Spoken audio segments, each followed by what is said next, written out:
এক সকালে অদ্ভুত নীরবতায় ভরা একটি ছোট্ট গ্রামে থাকত রাইসা নামে এক মেয়ে। সবাই তাকে চেনে শান্ত, বিনয়ী আর একটু গুটিয়ে থাকা স্বভাবের জন্য। সে খুব বড় কিছু হতে চায়, কিন্তু তার নিজের আত্মবিশ্বাসই যেন তাকে বাধা দিত। প্রতিদিন পড়াশোনা করত, স্বপ্ন দেখত, আবার স্বপ্ন ভেঙে যেত নিজেরই ভয়ে। আমি পারব তো? এই প্রশ্ন তাকে সারাক্ষণ তাড়া করত। রাইসার বাড়ির ঠিক পাশেই ছিল একটি পুরনো আম গাছ। এই গাছটার সাথে তার অদ্ভুত এক সম্পর্ক ছিল। মন খারাপ হলে সে গাছটার নিচে বসে থাকত ঘন্টার পর ঘন্টা। একদিন সে সেখানে বসে কাঁদছিল, কারণ পরীক্ষায় খুব পরিশ্রম করেও সে ইচ্ছামতো নাম্বার পায়নি। মনে হচ্ছিল জীবনটা বুঝি তার সাথে কখনোই ভালো হবে না।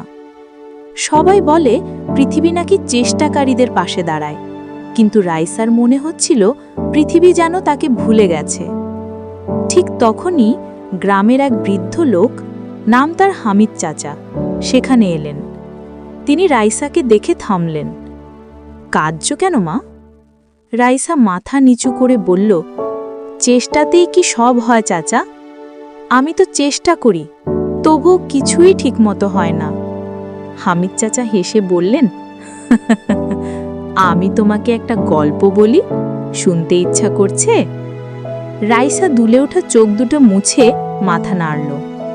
হামিদ চাচা ধীরে ধীরে বলতে শুরু করলেন, অনেক বছর আগে এই গ্রামে থাকত এক তরুণ ছেলে। তার নাম ছিল মুনতাসির। সে দারুণ প্রতিভাবান, কিন্তু একটা বড় সমস্যা ছিল। সে নিজের উপর কখনো বিশ্বাস রাখতে পারত না। সব সময় ভাবত, আমি পারব না। তার বাবা ছিল একজন কাঠ মিস্ত্রি। ছেলেটি কখনো বাবার মতো কাঠের কাজ শিখবার সাহসই পেত না, কারণ সে মনে করত সে সব নষ্ট করে ফেলবে। একদিন গ্রামের মেলা বসল। সেখানে কাঠের কাজের প্রতিযোগিতা হবে। মুনতাসিরের বাবা তাকে বলল, একবার অংশ নাও, হারলে লজ্জা না, চেষ্টা না করলে লজ্জা। মুনতাসির ভয়ে ভয়ে রাজি হল। প্রতিযোগিতার দিনে সে এক টুকরো কাঠ হাতে নিয়ে অনেকক্ষণ দাঁড়িয়ে রইল। কাটার আগে হাত কাঁপছিল, কিন্তু হঠাৎ সে বাবার কথাটা মনে করল, হারলে লজ্জা না, চেষ্টা না করলে লজ্জা। সে গভীর শ্বাস নিল এবং কাটতে শুরু করল। ফলাফল ঘোষণা হলো। মুনতাসির প্রথম হয়নি, দ্বিতীয় নয়, সে শেষের দিকেই ছিল। কিন্তু এই হারই তাকে সবচেয়ে বড় শিক্ষা দিল। সে দেখল প্রথম হওয়া দরকার নেই, দরকার নিজের ভয়টাকে হারানো। এরপর থেকে সে প্রতিদিন কাঠ কাটত, প্রতিদিন নতুন চেষ্টা করত। 5 বছর পর সে গ্রামের সেরা কাঠমিস্ত্রি হয়ে উঠল। এবং যেদিন সে চ্যাম্পিয়ন হলো, সেদিন বিচারকরা বলেছিল, এটা প্রতিভার জয় নয়, এটা অধ্যাবসায়ের জয়। গল্পটা শুনে রাইসা চুপচাপ বসেছিল। তার চোখে যেন নতুন আলো জ্বলে উঠল। হামিদ চাচা তার মাথায় হাত রেখে বললেন, মা, তুমি যে ভুল করছো না তাই তোমার মন খারাপ। তুমি চেষ্টা করছো, এটাই সবার বড় জয়। তোমার আজকের ফলাফল খুব বড় বিষয় নয়। তুমি দাঁড়িয়ে আছো, তুমি লড়ছো, এটাও সবার পক্ষে সম্ভব হয় না। রাইসা ধীরে ধীরে মাথা তুলল।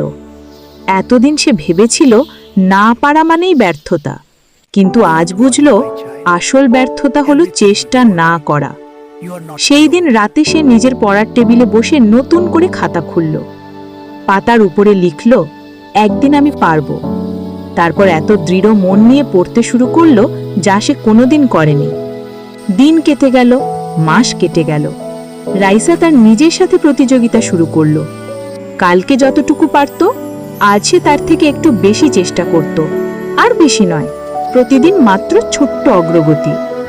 পরীক্ষার ফল বের হওয়ার দিন সে খুব ভয় পাচ্ছিল, কিন্তু এবার তার ভয়টা অন্যরকম ছিল। আজ সে জানত ফল ভালো হোক বা খারাপ, তার চেষ্টা কখনোই বিফলে যায়নি। আর এটাই তাকে আগের যে কোনো সময়ের চেয়ে শক্তিশালী করে তুলেছিল। ফলাফলে দেখা গেল সে শুধু ভালো করেনি, সে তার ক্লাসের সেরা ছাত্রী হয়েছে। মানুষ অবাক, শিক্ষকেরা গর্বিত, আর রাইসা নিজে সে হাসছিল, কারণ তার ভেতর থেকে একটা কণ্ঠ বলছিল, দেখেছো, তুমি পারো। তারপর থেকে রাইসার জীবনটা বদলে গেল। সে জানতো জীবন কখনো কখনো ধাক্কা দেবে, কখনো ফেলেও দেবে, কিন্তু প্রতিবার সে আবার দাঁড়াতে পারবে, কারণ সে এখন নিজের উপর বিশ্বাস করে। গল্পের শেষে একটা সত্য লুকিয়ে আছে। জীবনে বড় হতে গেলে প্রথমে নিজের ভয়কে হারাতে হয়, তারপর চেষ্টা করতে হয়। ফল নিজের সময় আসবেই। তুমি যদি পড়ে থাকো, তুমি নিজেও রাইসার মতো পারবে, কারণ চেষ্টা করলে কেউ থামাতে পারে না।